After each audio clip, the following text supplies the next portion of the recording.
Euskadiko mugimendu feministak sexu erasoen aurka protesta egitera deitu du gaurko. Gaztelu plazan gaueko 9:00etan biltzera deitu dute, Sanferminetako 5. egunean jaiak hasi zirenetik izan diren sexu erasoak salatzeko. Iruñeko udaleko bozeramaileen batzordeak bat egin du mobilizazioarekin. Sanferminetako lehenengo egunetan 15 sexu eraso salatu eta 11 pertsona atxilotu dituzte. Javier Remidez, Nafarroako lehendakariorde eta Funtzio Publikoko kontseilariak horren berri eman du gaur goizean eta adierazi du edozein sexu eraso gaitzetsi behar dela. Salatu den azken sexu erasoa larunbatean gertatu zen.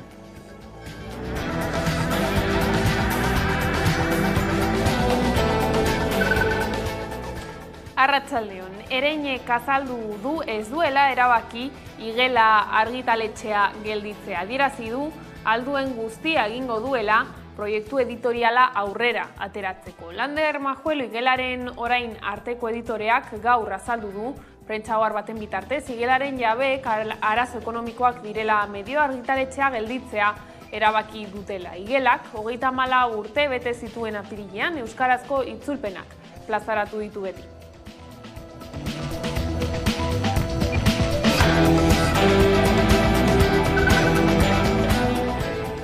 Eta Sanferminetako beste urteroko ekitaldi bati helduko diogu orain. 1978 uztailaren 8 Espainiako polizia Iruñako zezen plazara tiroka sartu eta karrikako istiluetan buruan tiro eginda hil zuen Rodríguez eta 3 egun geroago Donostian protestan ari zela Barandiaran. 45 urte bete ondoren kantu artean oroitu dituzte.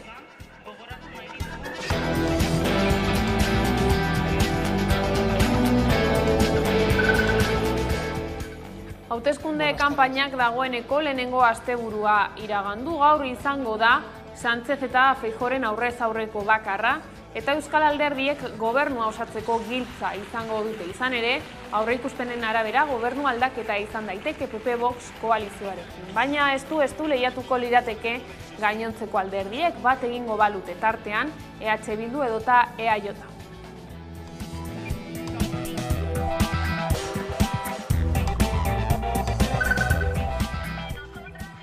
Osakidetzako garbiketa zerbitzuko langileek akordioa lortu dute. LAF, UGT, Comisiones Obreras eta ESK sindikatuek sinatu dute hitzarmena, baina ELAK uko egin dio akordioari. 5 urte zibili dira borrokan, Osakidetzako garbiketa zerbitzuko langileak negoziazioa bilatu nahian. Hitzarmenaren bidez, karrera profesionalaren 3 urte ordaintzea lortu dute. Osakidetzako garbiketa zerbitzuko langileen lan gatazka bukatu da. 5 urte ibili dira lan hitzarmena negoziatzen eta Jaurlaritzak ekainaren 26an deitu zituen sindikatuak eta patronalak bilera batera. Eta bilera horretan akordioa lortu zuten LAB, Comisiones Obreras, UGT eta ESK sindikatuek patronalarekin. Eta Osakidetzako oraingoan joan den astean akordio hori baieztatu zuen eta horrela aipatu bezala lan gatazka amaitu da. Erretirorako adina 68-72 urte bitarteraino atzeratzea eskatu du Espainiako enpresarien zirkuluak. Egungo pentsioen sistema publikoa ez dela jasangarria iritzita eta astelehenero legez protesta egin dute pentsiodunek Bilboko udaletxearen atarian. Aiara Durreta. Espainiako enpresaburuen zirkuluak proposatu du erretiro adina 68 urtekoa izatea eta borondatez berreztati ari izatea 72 urte betera arte. Era berean Feijóori eskatu dio kentzeko kotizazioaren jaitsiera eta zergak eta berreskuratzea aldi baterako kontratuak. Beraldetik Espainiako enpresaburuen elkarteen konfederazioak adierazi du ez dut lerrela bat adierazpen horiekin eta Feijóok ere ez du horren inguruan adierazpenik eman. Izan ere, kanpaina betean aurkitzen dira eta kritikak eta higadurak saihestu nahi du Feijóok.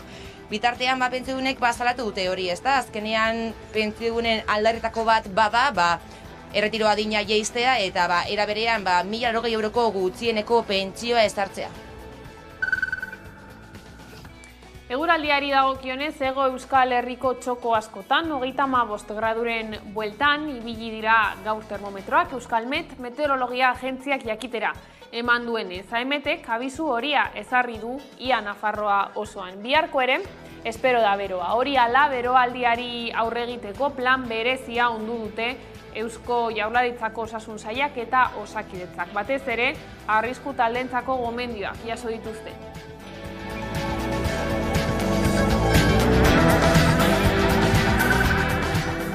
Kirol arloan, 168 kilometro eta 11.000 metroko goranzko desnibela duen lasterketa da 100.000. Gipuzkoari mendiz mendi, bira ematen diona. Gizonezkoetan, Jesus Baio gailendu da, 24 ordu eta 24 minutu denbora eginda, eta emakumezkoetan, Uxue Fraile 29 ordu eta 19 minutuko denborarekin.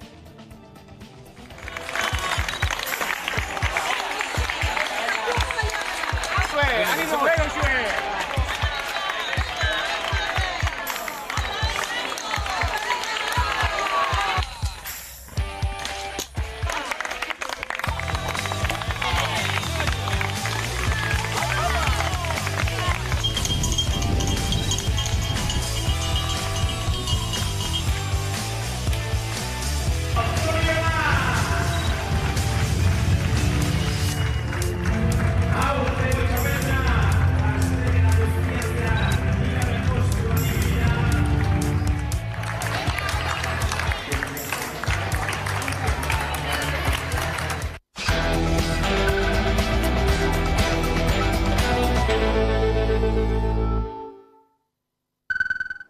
Ongetorriak arratsaldean gaur albistegira. Iruña herriko mugimendu feministak sexu erasoen aurka protesta egitera deitu du gaurko. Iruñek udaleko bozeramaileen batzordeak bat egin du mobilizazioarekin. Salatu den azken sexu erasoa larun batean gertatu zen. Emakume batek salatu zuen goizean eta udaltzaingoak gizon bat atxilotu zuen arratsaldean. Gizonak atzo goizean deklaratu zuen epailearen aurrean eta epaileak aske utzi zuen urruntze agindu batekin. Kristin Ibarrola alkateak adierazi zuen atxiloketa gehiago ere izan direla jaiak hasi zirenetik.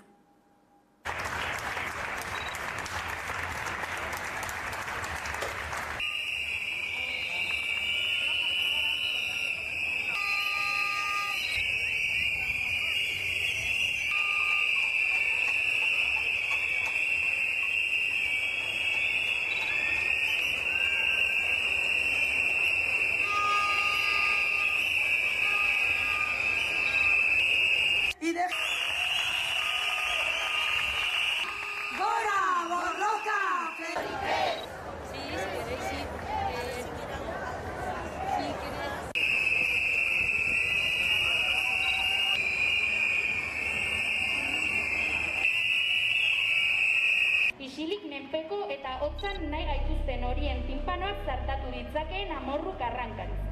Guk dantzan eta ospatzen jarraituko dugu, eta aldi berean borrokan. Borrokan mugimendu feministaren iraultzarako indar leherkaria inoiz baino biziago dagoelako.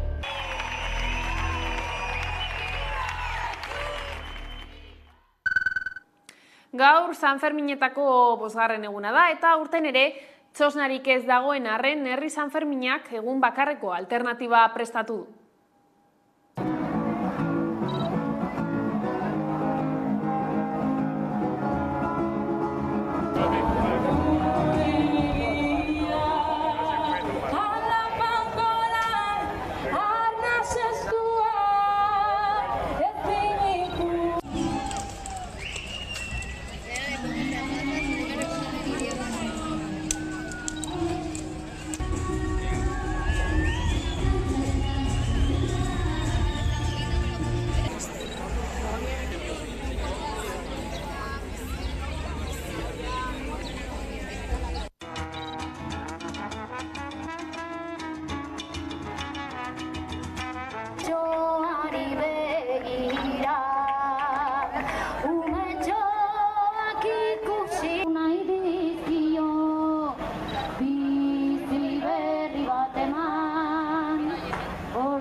Bestaldetik Iruñean garela kantuan gogoratu nahi izan dituzte Germán Rodríguez eta Joseba Barandiaran poliziak hil zituela 55 urte bete ondotik.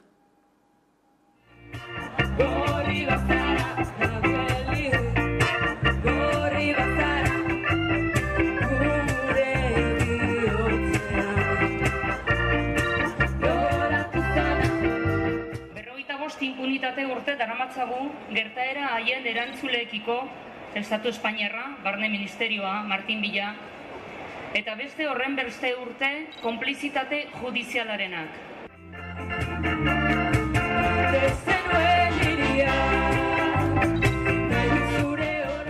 Musika, egia, justizia eta ordaina galdegiteko tresna bilakatzen jarraituko dugu.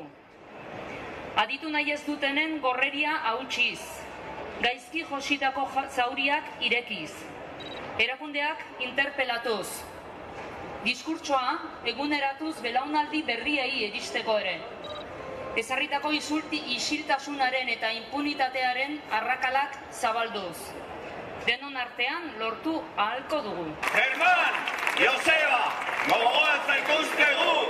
Germán, Joseba, gogoan zaituztegu! Eta gai izaldatuta Ereinek azaldu du ez duela erabaki igela argitaletzea gelditzea. Adierazi du alduen guztia egingo duela proiektu editoriala aurrera ateratzeko.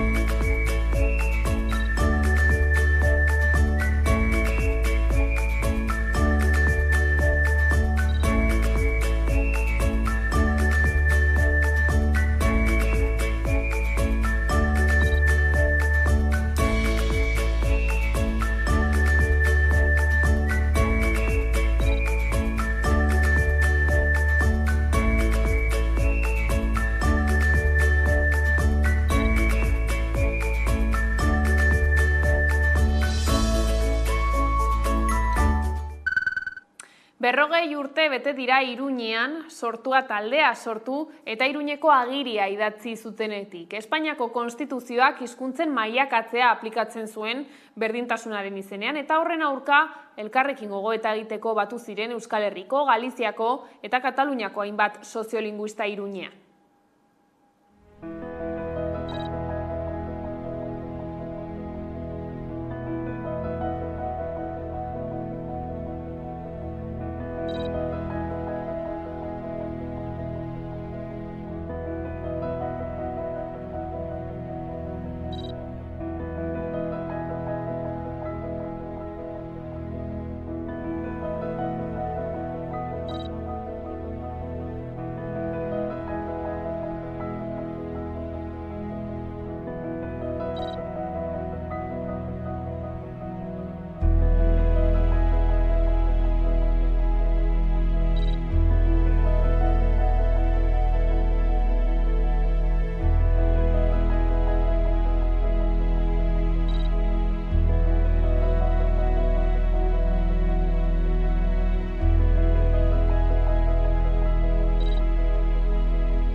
Eta hizkuntzekin jarraiki konstituzionalak baliogabetu egin du udaletan euskara bakarrik erabiltzea ahalbidetzen duen legea eta horren aurrean UEMako hautetsiak batu dira euskaraz lan egiten jarraituko dutela adierazteko.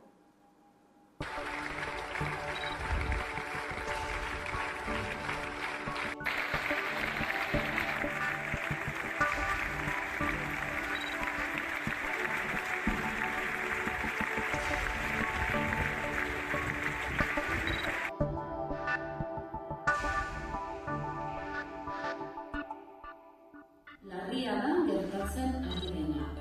Euskararen biziberritze prozesuaz harago, milaka herritarren bizitzen bizigarritasuna baitago auzitan. Eta harekin batera, berdintasuna, justizia eta kohesio soziala. Funtsean, bizikidetza.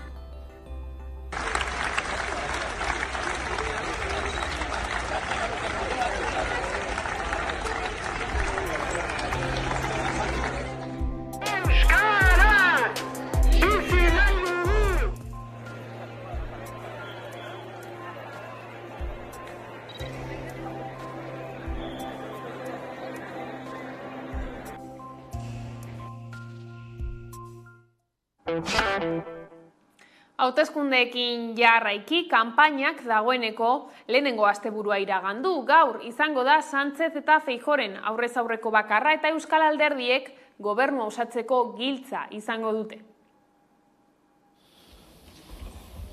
Inkesta gehienek gobernu aldaketa aurreikusten dutela iritsi da uztailaren 23rako hauteskunde orokorretarako kanpaina. Lehenengo asteburua igarota gaur izango dute aurrez aurrekoa Pedro Sánchezek eta Alberto Núñez Feijóok, PSOEko eta PPko presidente gaiek. Gobernua osatzerako orduan baina ez dira sozialistak edo popularrak bakarrik izango. Presidentetza PPek nahiko balu Voxekin batu beharko litzateke. PSOEren kasuan koalizio horri aurre egiteko eskumuturrari aurre egiteko gainontzeko alderdiekin bateratu beharko litzateke.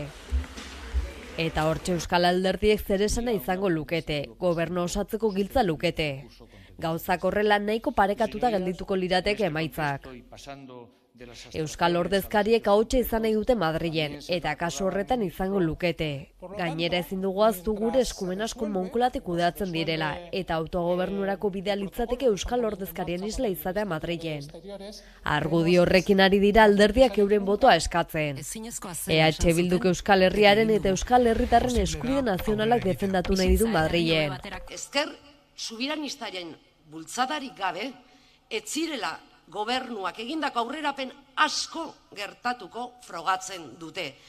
Orain, guzti horrengatik eta gehiago egiteko, orain gehiago izan behar gara, eskuina geldiarazteko eta aurrera egiteko Madrilen eman daitekeen edozein aukera azkarrago iristeko eta Euskal Herritar guztientzat hobea izateko. EAJ gizarte segurantzaren eskumena eskatu du pentsioak Euskal Autonomia Erkidegotik hobeto kudeatuko direla argudiatuta. Zoritxarrez, Madrilen erabakitzen dira oraindik guri geragiten diguten gaiak, gai asko tamalez gainera. Lehenengo defentsa lerroa Madrilen dago, bertan aurkezten direlako erasoak eta ekiditu behar ditugu zuzenketen bitartez, gure botoren bitartez eta abar. Beraz, Madril da gure autogobernuaren lehenengo defentsa.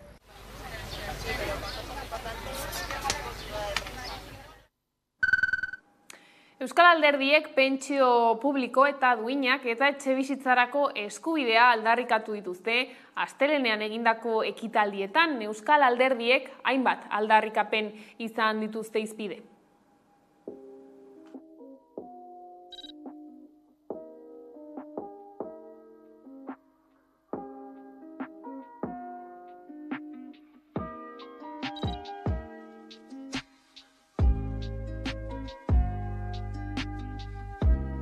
Pentsio eskontributibotan eta alargunen pentsioetan 15% igotzea lortu genuen, baina uste dugu hori ez dela nahikoa.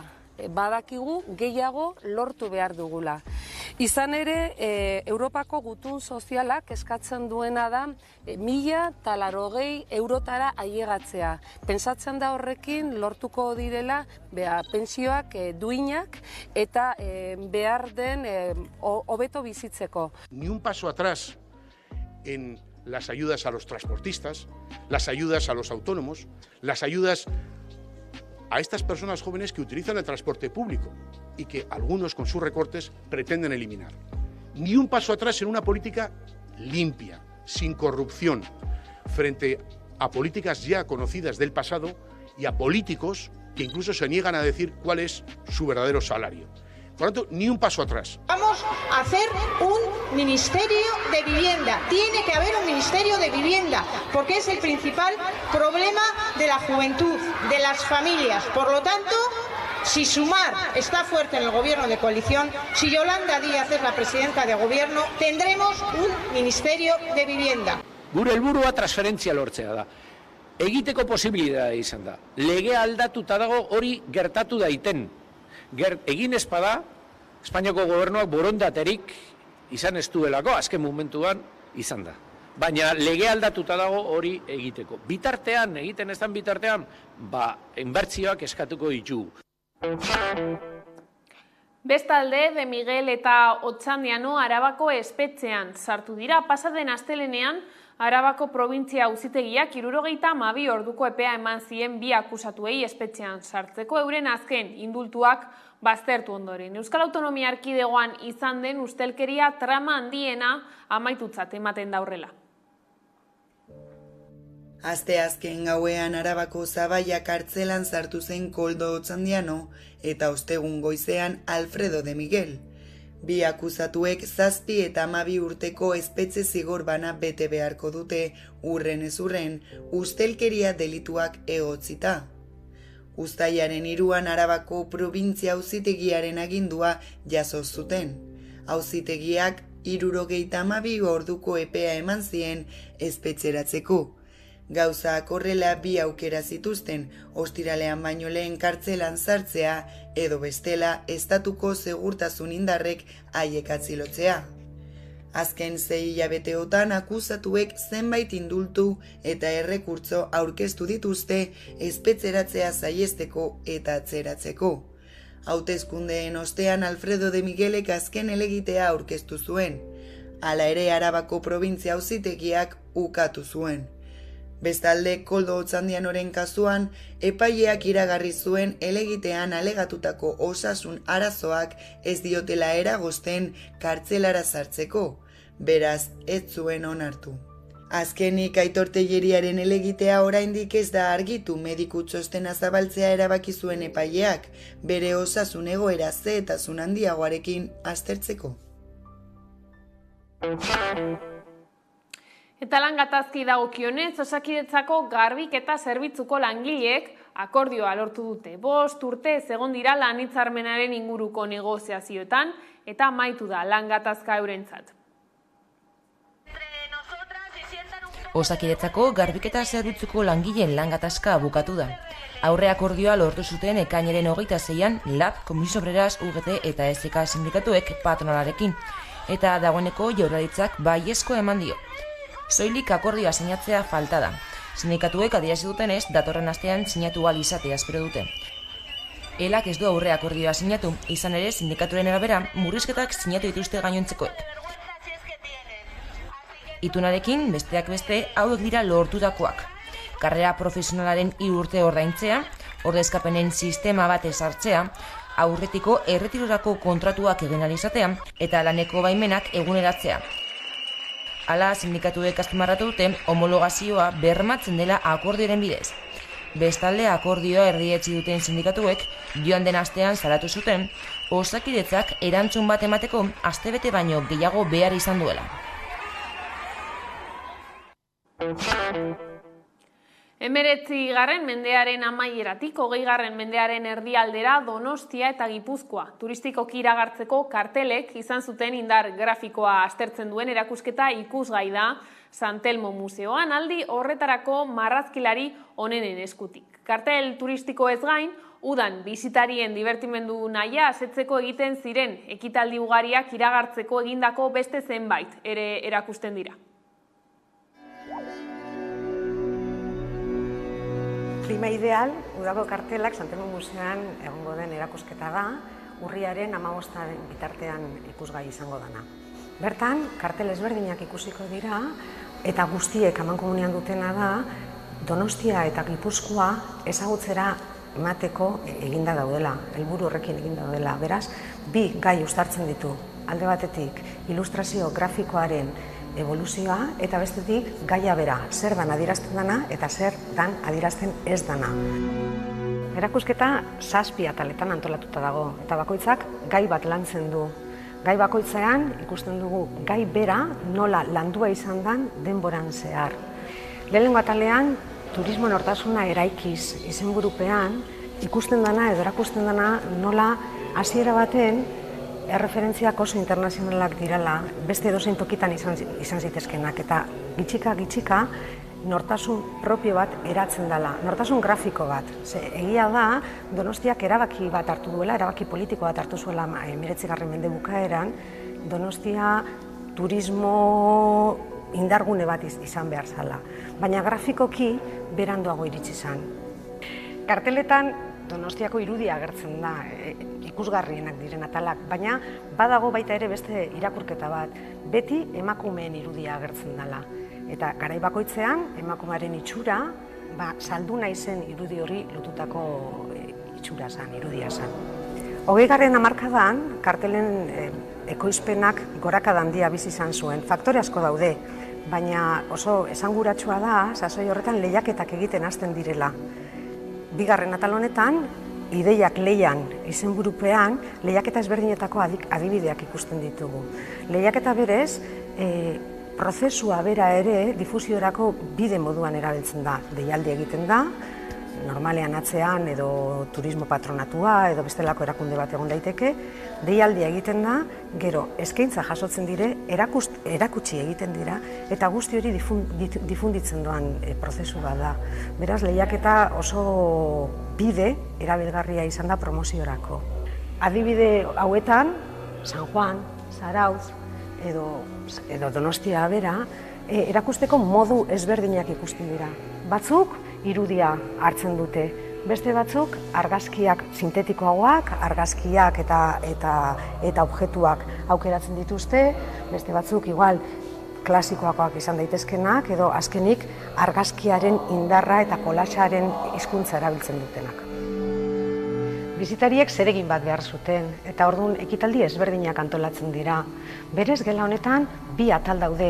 Batean, jolasa eta diversioa ikusten da, eta beste aldean berriz, euskal jaien sorrerari lotutako atala. Kasinoak izan ziren eskaintza zabaletariko bat, bai Gran Kasino, de San Sebastián edo Gran Kursal. Jokoa debekatzen danean, beste modu batera ere aurrera jarraitzen dute, eta batez ere ekitaldi ezberdinak egiten dituzte, jai tematikoak egiten dituzte, eta bakoitzak bere kartela izango luke. Karteletan elementua oso esanguratsua da, arte efimero bada. Ekitaldi bat saltzeko eta gero bukatu egingo dana. Horrek asko eragozten du material hori ondo gordetzea eta babestea. Berez erabiltzeko eta berez erraz bukatzen den materialak direlako. 20. hamarkada oso aberatsa izan zen kartelgintzan. Orain gauden areto honetan Gipuzkoako ereduak ikusten dira. 3 urtetan, 3 kartel hauetan estilo erabat ezberdinak daude. Bata marrazki gileagoa edo karikaturarantz doana, beste bat errealistagoa edo figuratiboa izango dana, eta gero txikiren estilo pertsonala 3. Oso peluz laburrean, eskaintza ezberdinak. Atal honetan, kultura eta komertzioa daude ikusgai. 50-60 hamarkadetan, eskaintza zabaltzen zijoan, eta guztiok ezagutzen ditugun zinemaldia eta jasaldiaren sorrera da. Edizio bakoitzak bere kartela zeukan. Tomas Hernández Mendizabal da autorea eta oso estilo pertsonala dauka. Azken atal honetan, kirolak azaltzen dira. Hori ere eskaintzaren barne zelako, eta oso eskaintza zabala zen, bai zaldi lasterketak, lasarteko autolasterketak, tenisa, bizikleta eta nola ez, traineruak eta balandrak. Estropadak saltzeko modu ezberdinak ikusiko ditugu gela honetan. Era berean, lehenengo aldiz, lasarteko autolasterketen kartel guztiak ikusteko aukera egongo da. Kartel asko dago, eta horrez gain, esku horriak, pegatinak eta bestelako elementuak. 250 pieza baino gehiago daude, eta asko museoak dira, baina beste asko, beste toki batzuetatik ekarritakoak, Bilboko Arte Ederren Museoak, Koldo Mitxelena, eta partikular asko. Eskerrak eman edizkiegu guztiei, eta batez ere, gonbitea luzatu nahiko genieke bizitariei, benetan merezi duen erakusketa badala uste dugulako.